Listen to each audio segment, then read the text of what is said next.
I had a discussion with President Biden in the early hours of this morning. He expressed very much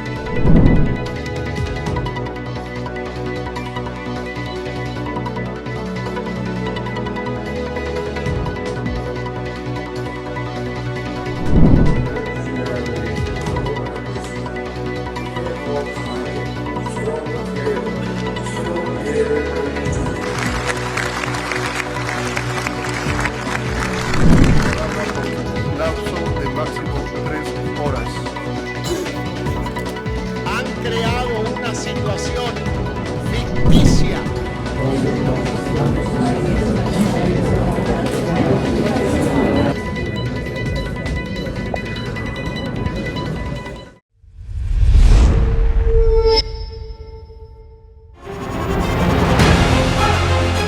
Email exchanges from inside the BBC, they talk about the risk of violating Indian laws.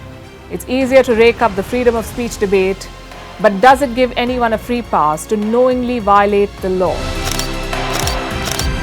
America supports India because it needs India's support in return.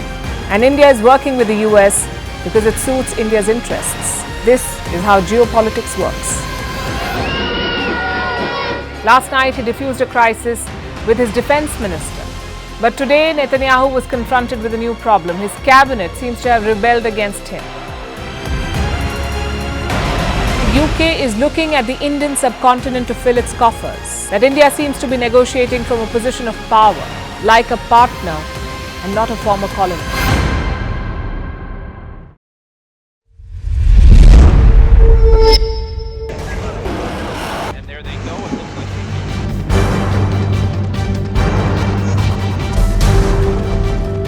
The US and Russia are dangerously close to an armed conflict.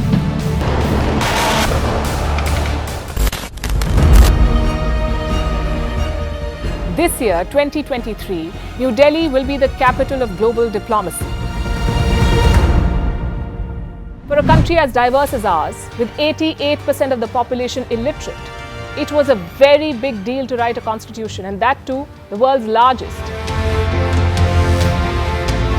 Meanwhile, if we may, here's a Republic Day gift from India for the BBC.